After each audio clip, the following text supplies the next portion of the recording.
अगर आप ओएसएमएफ के पेशेंट हैं या फिर आपके घर में कोई ओएसएमएफ का पेशेंट है, तो आपको ये वीडियो ध्यान से देखना चाहिए क्योंकि इस वीडियो में वो सारी जानकारी देने वाला हूँ कि आपको कौन-सी ऐसी चीज़ खानी चाहिए और कौन-सी चीज़ों से आपको दूर रहना है। साथ ही साथ आपको एक ऐसी भी जानकारी दी जाएगी जिससे आप घर बैठे ये पता कर सकते हैं कि आपको सिर्फ़ ओएसएमएफ है या फिर आपको कैंसर है। तो देखिए ओएसएमएफ वाले पेशेंट को कभी भी ये चीज़ ज़रूर ध्यान देना चाहिए कि उसके मुँह के अंदर छाले हैं या फिर सिर्फ़ बैंड्स बने हैं। अगर आपके मुँह में छाले बने हुए हैं तो आपको जितनी ज़्यादा हार्ड फूड है, जैसे रोटी हो गई या फिर जो भी खाना है जो कड़ा है, आपको चबाना पड़ रहा है, उन सारी की सारी चीज़ों का सेवन बिल्कुल ही बंद कर देना चाहिए, जब तक आपका ट्रीटमेंट चल रहा है। इस दौरान आप खाएँगे क्या? तो देखिए इस दौरान जितना हो सके आप फल खा सकते हैं, सब्जियाँ खा सकते हैं। सब्जियों में ध्यान रखना है आपको कि आपको मसाले बिल्कुल ही यूज़ नहीं करना है। जितना कम से कम नमक का यूज़ करना है। ओएसएमएफ के इलाज में जितना भी हो सके आपको लिक्विड फूड लेना है। अब आपके मन में ये सवाल आ रहा होगा कि आखिर मैं आपको हार्ड फूड खाने के लिए क्यों मना कर रहा हूँ? तो देखिए आपके मुँह में अगर छाले बने हैं तो जैसे ही आप हार्ड फूड खाएँगे, वो छाले बार-बार फूटते रहेंगे और बार-बार वो रिपेयर होते रहेंगे।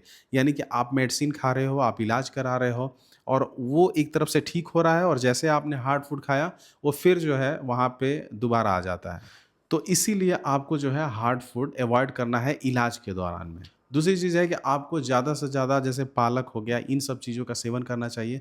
ज़्यादातर आप उबली हुई सब्जियों का सेवन करिए जिसमें कि आपको ज़्यादा ना मिर्च हो, ज़्यादा नमक ना हो, ज़्यादा मसाले ना हो। फल में आप फल का जूस ले सकते हैं, आप संतरे ले सकते हैं, ये सारी चीज़ों का सेवन आप करेंगे तो ऐसे में आपको बहुत ही ज़्यादा फ़ायदा मिलेगा। अब एक सवाल ऐसा है जो बहुत ही कॉमन है, अब बहुत से लोग इसके बारे में पूछते रहते हैं कि क्या ओएसएमएफ हो गया है इसका मतलब कि कैंसर हो गया है? तो देखिए ओएसएमएफ कैंसर का ही एक प्रारूप तो है, लेकिन ओएसएमएफ होना और कैंसर होना दोनों में बहुत ज़मीन आसमान का अंतर है।